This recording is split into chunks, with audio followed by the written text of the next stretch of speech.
Happy Monday, everybody. In today's show, we're going to get into the latest Detroit Lions rumors here and a lot to cover.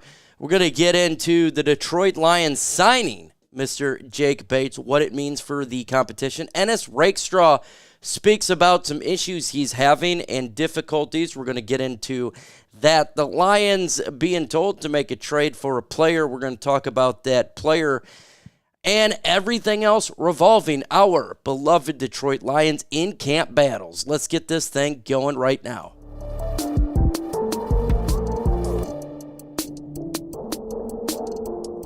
Do you want the Lions to continue to sign somebody good? Then go ahead and smash that like button. It is a proven fact when you hit the like button, we get good players. Well, you already know this probably over the weekend here that the Detroit Lions, they signed kicker Mr. Jake Bates. According to the NFL Reports insider Adam Schefter, the Detroit Lions signed Michigan Panthers kicker Jake Bates.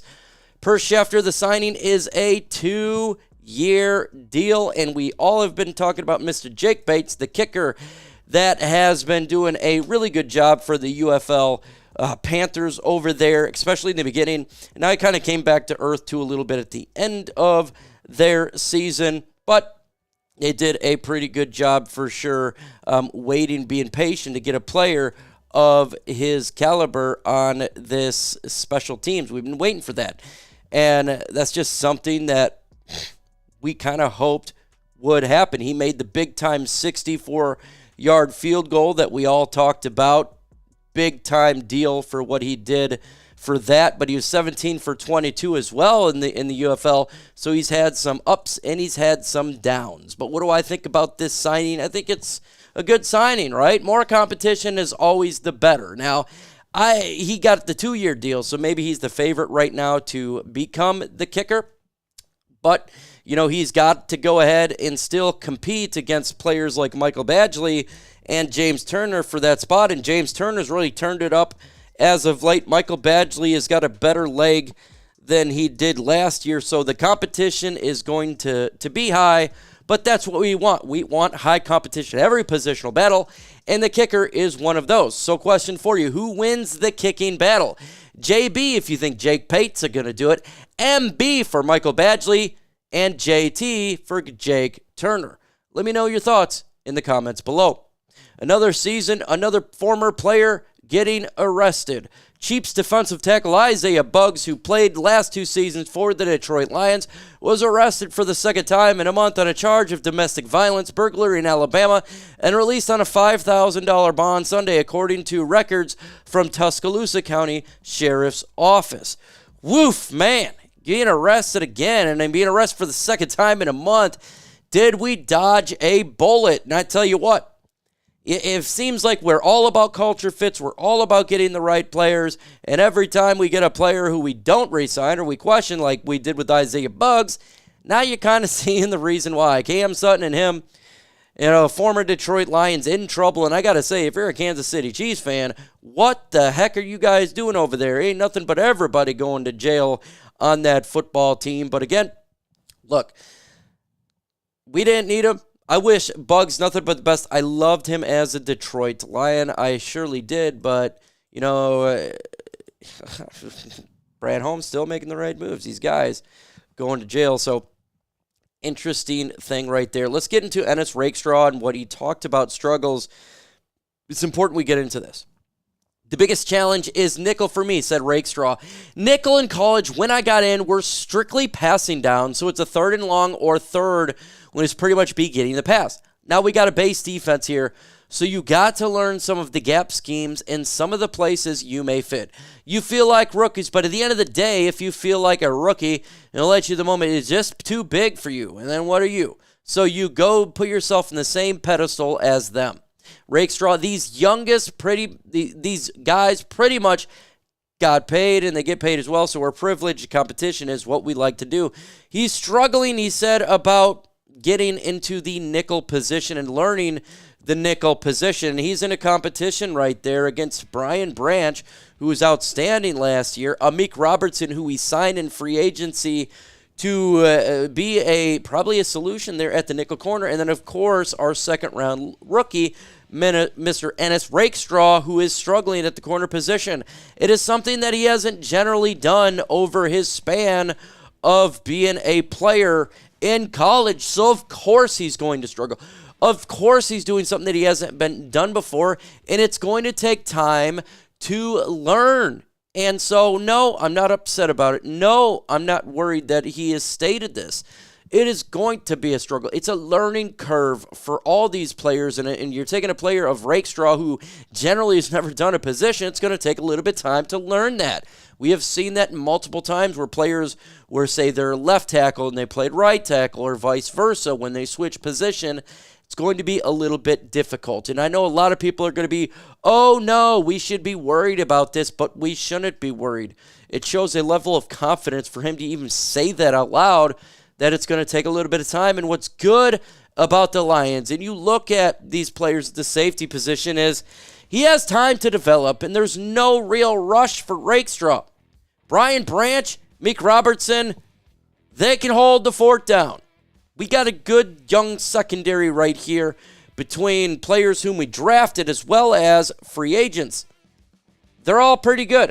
So, Rakestraw, take the time to develop. You're good to go. So, question for you. Are you concerned with Ennis Rakestraw? If you are concerned, put C in the comment section. If you are like me, not concerned at all, put NC, not concerned. Let me know your thoughts in the comments below.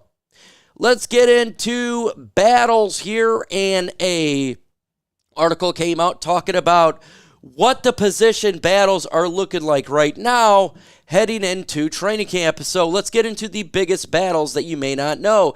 Jared Goff, they have here on the Detroit Lions Sports Nation, the biggest battles here is being quarterback 2 versus quarterback 3, Hendon Hooker versus Nate Sudfeld. Now, initially, you'd think, oh, no, there's not going to be a quarterback battle, but everything that we heard, there is between Sudfeld and Hooker. Now, I do believe Hooker wins this bad boy, but they still believe it's a big battle. The next battle that they got here for the Detroit Lions is RB3. Now, we know Craig Reynolds, in my opinion, Sion Vaki's making the team. But who's going to be RB3 right now? It's Craig Reynolds, RB3, Sion Vaki, RB4. But the battle is 110% real, and it's going to go down to the preseason here to figure out who is going to be RB3. Now, looking at this right now, I do believe that Mr. Craig Reynolds is ahead in the race for RB3, and I think he probably gets it. But Sion Vaki's a little bit different of a running back. Not only can run, but he can pass catch as well, a theoretic type of player. So it's anyone's battle. He can still win it. I still think he's going to get time in there, and it's no guarantee who's RB3. It is not. Let's get into the wide receiver. Wide receiver 3 battle is their next highest here for Lions training camp. So who is going to get this position? Now, if you look at the depth chart, Antoine Green right now is wide receiver 3. I don't think that's going to be the case. It's going to be Khalif Raymond versus Donovan Peoples-Jones. That's what it's going to be. And who is going to win this battle? Khalif Raymond, in my opinion, has the edge. He's had a better camp. He has the continuity with Jared Goff for a couple years. I think he's going to win it. Donovan Peoples-Jones is fighting for it as well, right? He wants to get in there and get some play, but I think he'll eventually be wide receiver 4. It will be, in my opinion, how it's going to start out is St. Brown 1, J-Mo 2, Khalif 3, Donovan Peoples-Jones 4, Antoine Green 5, and Darius Fountain potentially at 6. That's what I think the Lions wide receiver room is going to be. Now, there is an interesting battle they put on here that no one's talking about, and they talk about linebacker 2. We haven't talked about linebacker at all. Will Jack Campbell go up above Derek Barnes? Derek Barnes had more snaps. Jack Campbell is having a magnificent offseason. Who will win it? I do think Jack Campbell probably is the long-term solution there and probably wins that bad boy before Derek Barnes, but that's going to be a really good one, and I cannot wait to see who is going to win the battle up in here. So again, let's get into this question right now. Who wins the kicker battle? Jake Bates, JB, MB for Michael Badgley, JT for Jake Turner.